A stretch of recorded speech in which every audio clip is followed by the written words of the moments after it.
Welcome to Revenge Red. The story you're about to hear takes place in Massachusetts. My name is Mia Carter. I'm 30 years old, and 1 month ago, my own father stood up at my younger sister's wedding and erased me in front of 150 people. I was standing in the back of the ballroom, behind the videographer's tripod, doing what I always do at family events, staying out of the way and pretending that didn't hurt. When my father picked up the microphone for his speech, I had this ridiculous hope that maybe, just this once, he'd remember he had 2 daughters.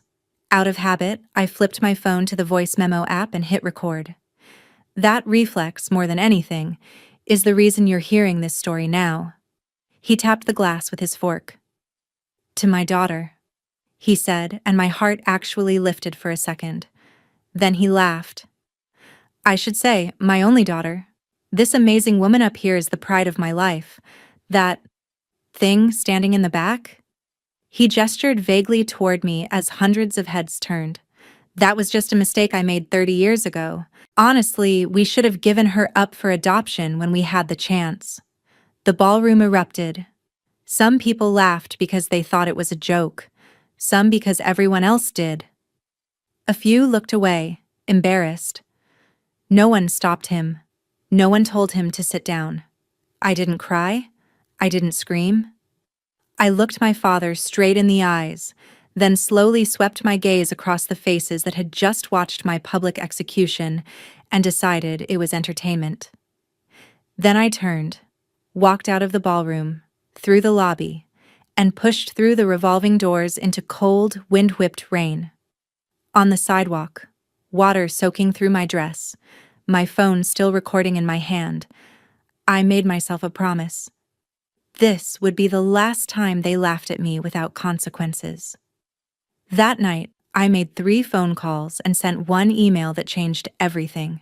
2 months later, my phone would light up with 68 missed calls and messages from the very same people who laughed, all screaming the same question: "What did you do to us?"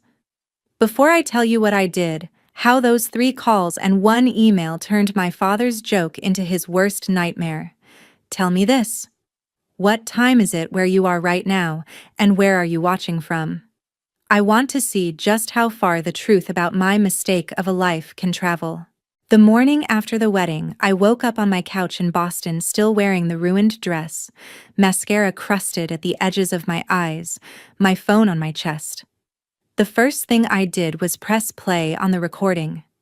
Hearing my father's voice through my earbuds, without the clinking glasses and polite laughter to blur it, was like being slapped a second time. I listened all the way through, right up to the moment where the ballroom roared and my heels clicked across the marble floor as I walked out. Then I hit save, renamed the file Evidence Wedding Speech, and backed it up to the encrypted cloud storage I use for work. I'm a cybersecurity consultant for hospitals. Backing up sensitive data is second nature. Yesterday, it was patient files and ransomware logs. Today, it was my father's voice calling me a mistake. I'd told myself 1,000 stories to survive the last 30 years. He's old school. That's just his humor. You're overreacting. But listening back, there was no way to soften it. He meant every word.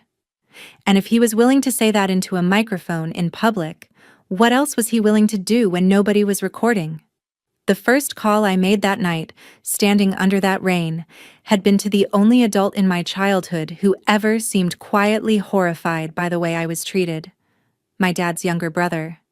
To me, he'd always been Uncle Steve. To the rest of the world, he was Stephen Harris, former co-founder of my father's company before he'd retired under mysterious circumstances 10 years ago.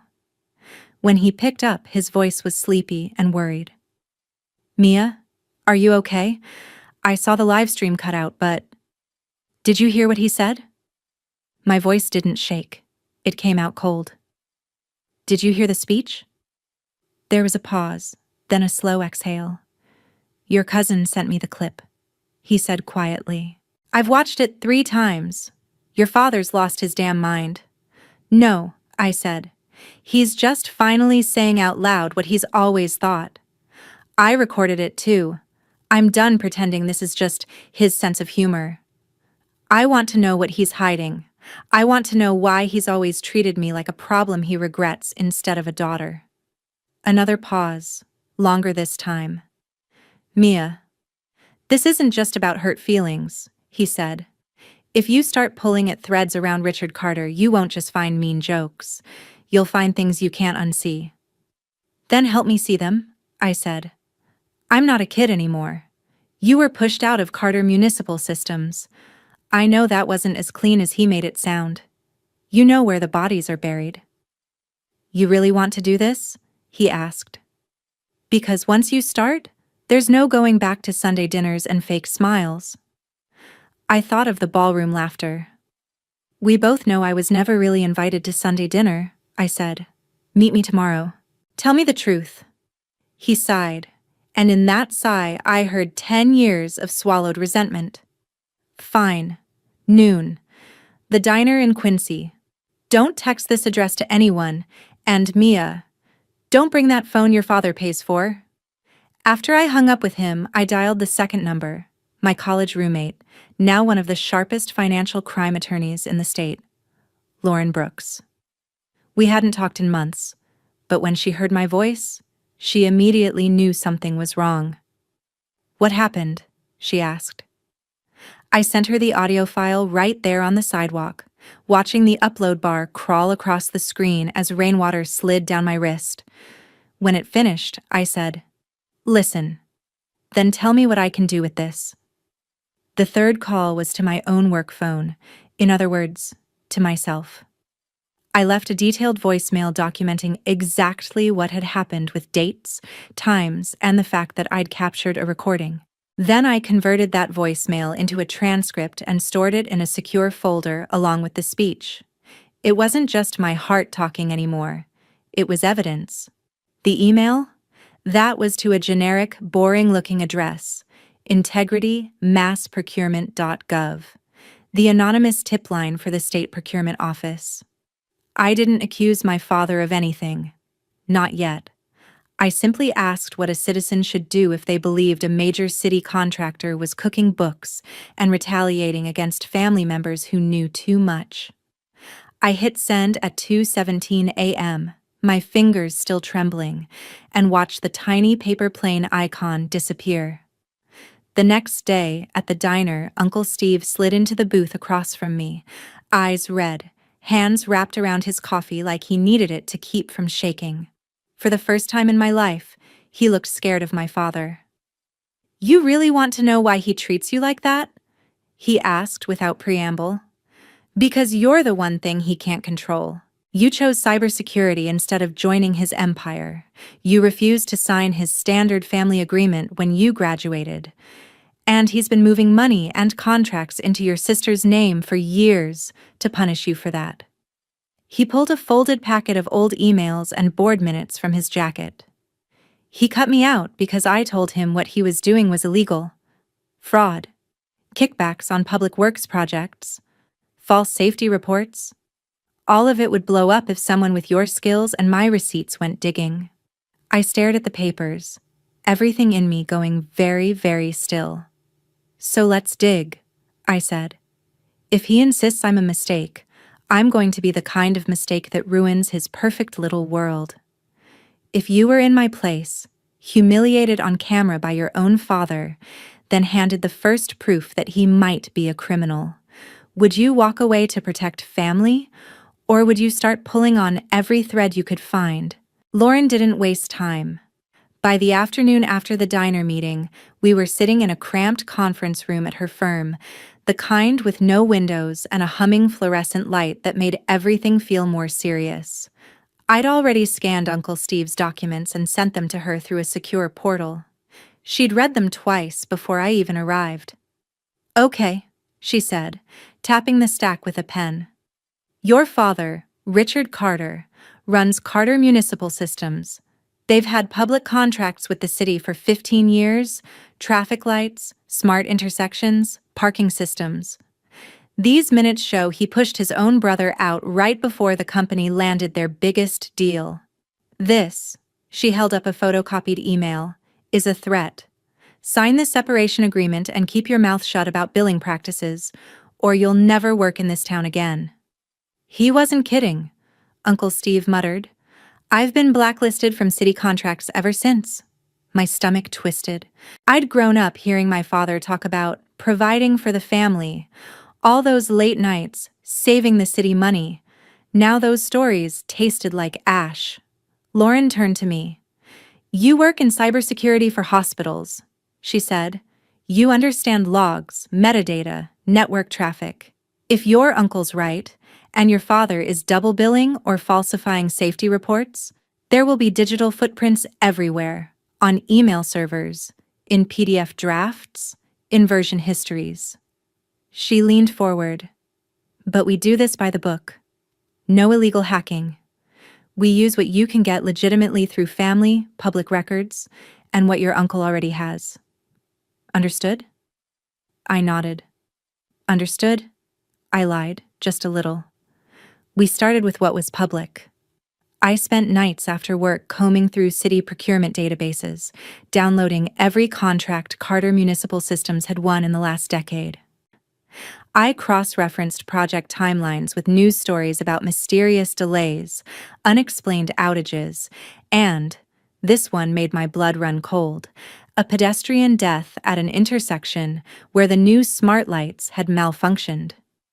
At the same time, Uncle Steve requested his own personnel file and board correspondence from the years before he was pushed out, citing whistleblower protections. Some of it came back heavily redacted, but Laura knew exactly which black bars meant someone was hiding something they shouldn't. At her urging, I filed a formal request under the state's public records law for all safety inspections involving Carter Municipal Systems. Weeks passed. My days were filled with hospital security audits and employee phishing trainings, my nights with spreadsheets and PDFs, highlighter marks littering my kitchen table. The more I dug, the more a pattern emerged. Change orders signed on Fridays at 4:55 p.m., doubling the cost of projects without clear justification. Invoices for consulting services paid to shell companies with no websites, all registered to a P.O. box near my father's office. Repeated notes from city engineers about pressure from vendor to sign off quickly. Every time I connected a dot, I heard his voice again. "That thing in the back? Just a mistake." One afternoon, I opened a spreadsheet showing the distribution of company shares. That's when his favoritism became more than emotional, it became financial. 5 years ago, my sister Hannah had been gifted a 25% stake in Carter Municipal Systems in recognition of her contributions to marketing and strategy. My name didn't appear anywhere. There was, however, a familiar signature on a line labeled "Waiver of Future Claims to Family Assets." Mine. Date of the week I graduated college. I remembered the document now. He'd called it a standard form to simplify estate planning and shoved it in front of me at a noisy graduation dinner. I'd signed without reading, too overwhelmed and eager to avoid a fight. My hands clenched around the printout until the paper creased. That night, I sent Lauren everything. "He manipulated you into signing away your rights so he could funnel assets to your sister," she said over the phone. "It's disgusting, but it may also be leverage, especially if we can show a pattern of coercion and retaliation." "Retaliation like humiliating me publicly to make sure I never challenge him," I said. "Exactly," she replied. We built a timeline: my graduation, the waiver, Uncle Steve's forced exit, the big city contract, the malfunctioning lights, the wedding speech. The line from family joke to weapon became painfully clear. 2 weeks into our deep dive, I got an email from the procurement integrity inbox I'd messaged after the wedding. It wasn't a form auto-response this time. It was from a real person, a compliance officer named Mark Dalton, asking if I'd be willing to speak confidentially about potential irregularities involving Carter Municipal Systems. I stared at the screen for a long time. This was it. The moment where my private, petty-seeming family humiliation collided with actual law. I forwarded the email to Lauren. She called within minutes. "If you talk to them, Mia, this stops being just a revenge fantasy," she said. "It becomes a whistleblower case. Are you ready for that? For subpoenas, for hearings, for your family knowing it was you?" I thought of my father raising his glass, the room erupting. I thought of my mother looking away instead of stepping in, of my sister laughing along so she didn't ruin her wedding vibe. "He decided to make me the villain in his story a long time ago," I said. "If I'm going to be the villain, I might as well be the one who tells the truth." I agreed to the meeting. We scheduled it for 3 weeks out to give Lauren time to prepare. In those 3 weeks, the energy in my parents' house, where I still technically rented the small attic apartment, shifted from chilly to paranoid. My father started locking his home office. My mother jumped every time the landline rang. Whispered conversations died the second I walked into the kitchen. They knew I was up to something. They didn't yet know what, but they were about to find out. If you discovered your family's money and your own erasure were built on lies and rigged paperwork, would you keep the peace, or would you risk blowing up everything to drag those secrets into the light? If there's one thing working in cybersecurity teaches you, it's how careless people are with their passwords. My father was no exception. Years ago, when I helped him set up his first smartphone, he insisted on using the same simple password he'd always used. I begged him to change it.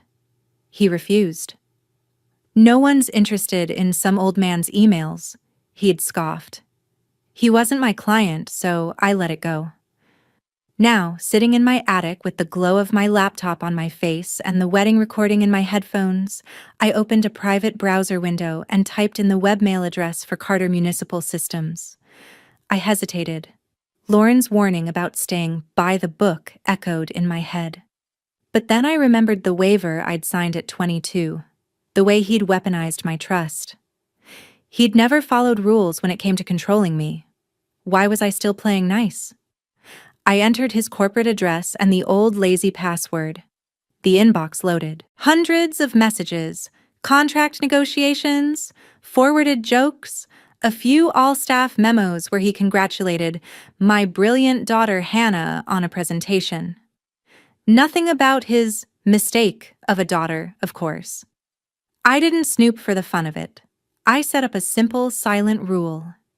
Any email he sent or received with certain keywords, audit, inspection, change order, my name, would automatically forward to a new encrypted account I'd created under a random alias. Then I logged out. If he ever got breached, there would be no obvious trace back to me. Within days, the forwarded emails began to trickle in. A thread with a city engineer pushing back on signing off early. My father replying, "We've taken care of your supervisor, don't worry about it." An exchange with a banker about moving that last chunk into HC's trust before year-end. HC could only be Hannah. And then, one Thursday, an email popped up with a subject line that made my skin crawl. "Family dinner, Saturday." It wasn't sent to me directly. It was from my father to my mother and sister. "We need to bring Mia back in line before she does something stupid," he'd written. "Let's keep it calm. Make it seem like we want to hear her out. I'll have the paperwork ready." My mother replied, "Are you sure this will work?" My sister, "It's my first weekend back from the honeymoon, Dad. Can we not make this a war?" My father, "It's already a war. She just doesn't know the rules. Saturday, 7 p.m. That restaurant she likes? She'll come if you invite her." I didn't know what paperwork he meant, but I knew I wasn't walking into an ambush unprepared. When my mother knocked on my attic door that night and asked, in her careful, brittle voice, if I'd like to have a nice family dinner to clear the air, I smiled. "Sure," I said. "I'd love that."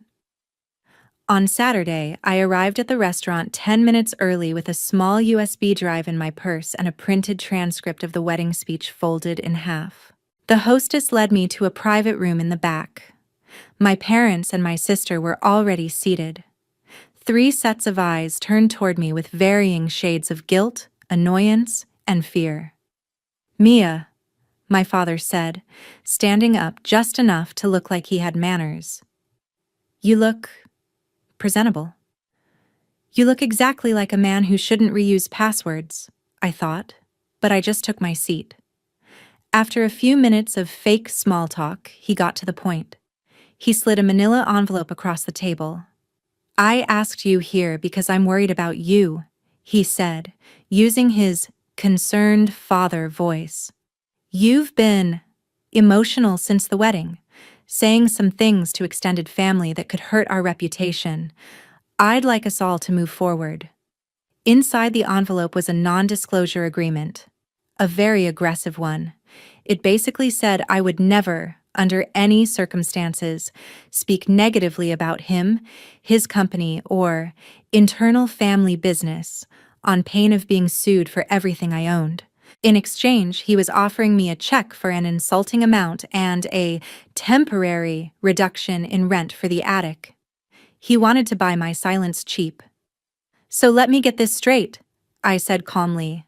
"You humiliate me in public, call me a mistake into a microphone, and your solution is that I sign a legal document promising never to talk about it?" He shifted in his seat. "It was a joke," he said. "People knew I didn't mean it. You're making a big deal out of nothing." "Really?" I pulled the folded transcript from my purse and slid it across the table. "Because this is word for word what you said. My phone recorded it. So did the videographer. I've backed it up 6 different ways, and I've already shared it with an attorney and a state procurement officer, who both think it shows a pattern of psychological abuse and retaliation." My mother sucked in a breath. My sister stared at me like she'd never seen me before. My father's face went from pink to a deep, dangerous red. "You what?" he asked. I didn't flinch. "You've been moving assets into Hannah's name, cutting out your brother, strong-arming city officials, and using my existence as a punchline," I said. "You made 3 mistakes, Dad. The first was underestimating how much I pay attention. The second was assuming I'd never fight back. And the third," I pulled the small USB drive from my purse and placed it on the table, "was leaving a trail." He didn't touch it. "What's on that?" he asked tightly. "Enough," I said. "Enough emails, enough contracts, enough side agreements, enough to make some very serious people very interested in how Carter Municipal Systems does business." The room went silent except for the noise of the restaurant outside. Finally, my sister spoke, voice thin. "You're going to destroy us," she whispered. "You're going to destroy everything he built." I looked at her. "He already destroyed me," I said. "I'm just done pretending I deserve it." I stood up, leaving the NDA untouched. "You invited me here to bring me back in line," I said. "Consider this my official notice that I've stepped off the line entirely." As I walked out of the restaurant, my father's voice followed me. "Mia, don't you dare do anything you can't undo." I didn't look back. "You should have thought of that before you grabbed the microphone," I called over my shoulder. "If your family sat you down, smiled, and slid an NDA across the table to silence you, would you sign for the sake of peace, or would you walk away and let them be afraid of what you might do next?" The fallout from the family dinner came fast. My father stopped speaking to me entirely. My mother's texts turned into clipped, neutral messages about mail and utilities, but it was my sister, Hannah Carter, who surprised me. 2 days after the dinner, she called. "Can we talk?" she asked, her voice small. We met, not at a cafe like in some cliché movie, but at the climbing gym where I usually went to get out of my own head. On weekdays, it was mostly empty. We sat on the crash mats under a wall of brightly colored holds, while a pop playlist hummed in the background. Hannah looked out of place in her designer leggings and pristine sneakers. "You picked an interesting battleground," she said, glancing up at the wall. "You picked a convenient time to remember I exist," I replied. She winced. Okay, I deserve that. For a moment, we just sat there. Two women who shared DNA and almost nothing else. Hannah was everything my parents bragged about. Polished, agreeable, the perfect marketing director for my father's company. I was the one who broke things for a living and told people where their security sucked. I didn't know he was going to say that at the wedding, she blurted. I wouldn't have let him. You laughed, I said. You looked right at me and laughed. She flushed. I panicked, okay? Everyone was staring at me. It was my wedding night and he was drunk and I thought if I made it seem like a joke, maybe it wouldn't be so awful. How did that work out? I asked. Does it feel less awful now? She swallowed hard. No. A beat. But Mia, going to lawyers? Talking to state offices? You're taking this too far.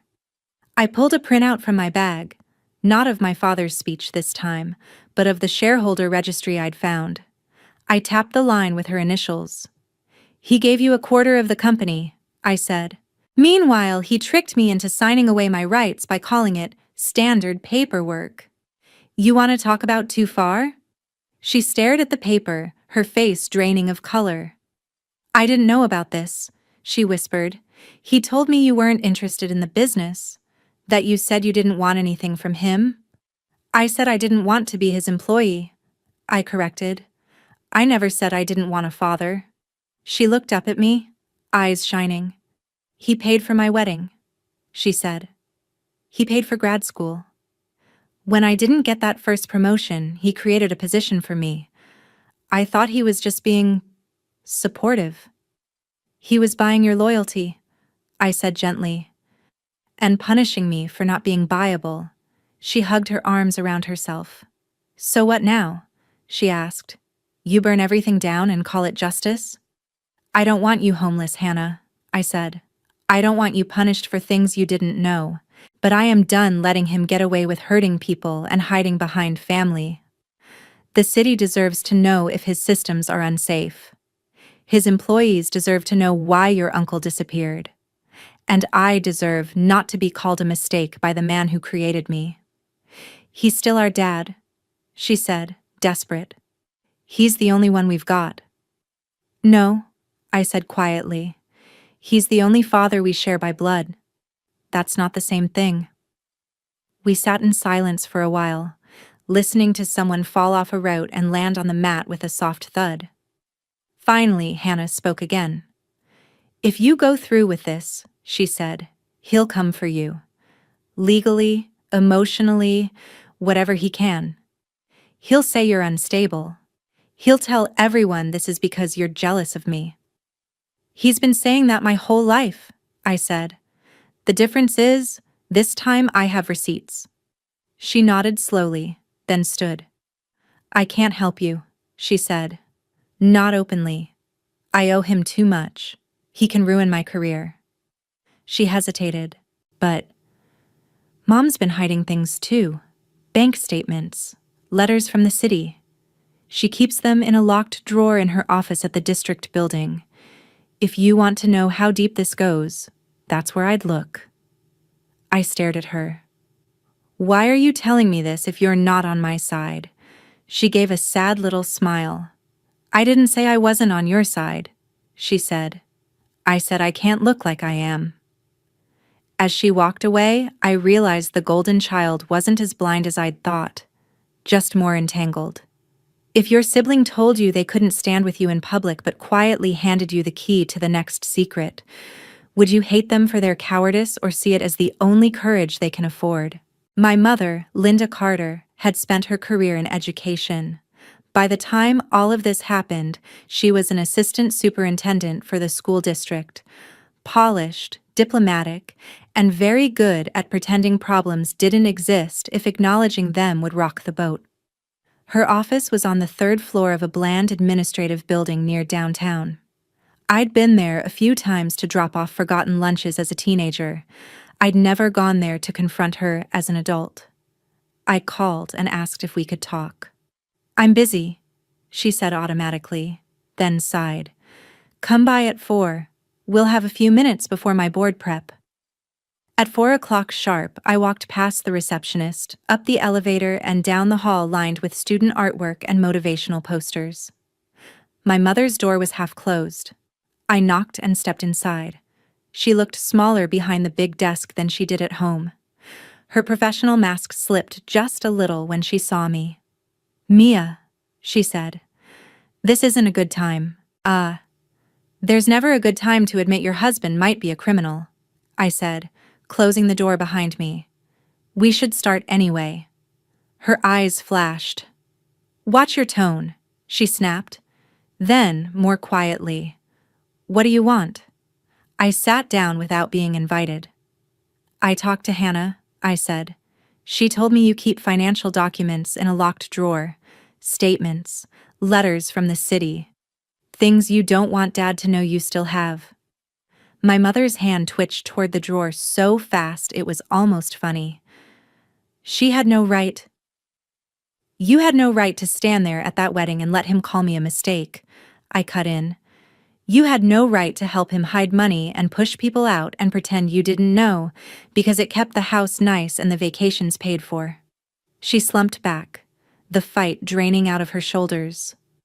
For the first time, she looked tired, old. "You don't understand the position I'm in," she said. "He controls everything, the house, the retirement accounts, your tuition, Hannah's. If I push too hard, he threatens to cut us off, to leave and take it all. Do you know what it's like to build your whole life around someone who can ruin you with one signature? Do you know what it's like to grow up in that house?" I shot back. "To learn that love is conditional and humiliation is just joking, to watch you look away every time he went too far?" Silence hung between us for a long moment. Then my mother whispered, "Open the drawer." I paused. "What?" "Open it," she repeated, voice flat. "If you're going to tear this apart, you might as well see the whole mess." I walked around the desk. She unlocked the drawer with a small silver key and slid it open. Inside were neatly labeled folders: House Refi 2018, College Funds, Carter Municipal, Miss C. I pulled out the last one. Inside were copies of letters from the city procurement office, raising serious questions about billing discrepancies. A warning notice about potential suspension from future contracts if issues weren't resolved. A handwritten note in my father's unmistakable scrawl: "Don't worry, I'll handle this." Underneath those, bank statements showing large transfers from business accounts into a trust with my sister's name on it, and withdrawals from what was supposed to be a college fund in my name. Dates matched major family emergencies I vaguely remembered: sudden trips, mysterious cash-only repairs. "He pulled money from my education to plug holes in his fraud," I said numbly. "You co-signed these?" My mother's signature sat next to my father's on several documents. "He said we'd put it back," she whispered. "He said it was temporary. And you got your scholarship for cybersecurity, so I thought." Her voice trailed off. It was easier not to think at all. I flipped to the back of the folder and froze. There, stapled to a letter from the city, was a copy of my own waiver, the one I'd signed at graduation. The attached note from my father to my mother read, "Once this is signed, she's off the table legally. Focus on H's stake. She's the future." My mother looked like she might be sick. "I didn't see that note before," she whispered. "He didn't show me everything." "But you saw enough," I said softly. "Enough to know you were choosing him over me." Tears filled her eyes, but she wiped them away angrily. "Do you think I had real choices, Mia?" she asked. "I married him at 22. I didn't finish my degree until you were in middle school. He controlled the money, the mortgage, the retirements. If I left, where was I supposed to go? How was I supposed to take care of you? You were supposed to stop him from tearing me down every time he got bored," I said. "You were supposed to draw a line somewhere. Even if you couldn't leave, you could have said, 'Not my child.'" Instead, you locked the evidence in a drawer and prayed it would disappear." She sagged. "What are you going to do with this?" she asked, nodding at the file in my hands. "I already have a meeting with a state compliance officer," I said. "And Lauren thinks there's a strong whistleblower case. This folder just made it stronger." My mother stared at the window behind me, eyes unfocused. "He will lose everything," she said. "The contracts, the company, maybe even his freedom." "He should have thought of that before he decided laws were for other people," I replied. "And before he decided his daughter was disposable." She swallowed. If I give you my own statement," she said slowly. "If I admit what I've seen, maybe it will show I'm cooperating. Maybe they'll go easier on me." "Maybe," I said. "I can't promise anything, but it will show the truth. That he didn't just make mistakes. He made choices. Over and over." For the first time, my mother looked directly at me, really looking, as if she were seeing the adult I'd become instead of the child she'd failed. "I am so sorry, Mia," she said, voice breaking. "Sorry isn't a time machine," I replied. "But if you mean it, you'll back it up in writing." That night, in my attic, I added my mother's documents to the growing digital case file and typed up a summary of what she'd told me. Every keystroke felt like hammering another nail into the coffin of the life we'd pretended was normal. If you discovered your parent had looked away from your pain for years because it was easier than losing their lifestyle, and now they wanted your help to save themselves, would you shut the drawer and walk out? Or would you use what they handed you to finally force the truth into the open? 2 months after my father stood up at my sister's wedding and called me a mistake, my phone wouldn't stop vibrating on my desk. It was a Tuesday. I was in the middle of a hospital phishing awareness training when my bag started sliding across the floor from the constant buzzing. During the break, I checked the screen. Dozens of missed calls from Mom, Dad, Hannah, and relatives I barely spoke to. Our family group chat was on fire. Messages flew past. "What did you do to us? They're freezing the accounts. Call your father now." A news alert popped up. "City suspends contracts with Carter Municipal Systems pending fraud investigation." There was a photo of my father in a suit, jaw tight, heading into the state attorney general's office. The quiet whistleblower meeting I'd had weeks earlier, with Lauren at my side and Mark Dalton across the table, was now a full-blown storm. I'd given them everything. The emails, contracts, billing patterns, safety letters, bank statements, my uncle's documents, my mother's files, the waiver, and the wedding recording. They hadn't promised outcomes. They'd simply said, "We'll investigate." Clearly, they had. In the stairwell, I listened to voicemail.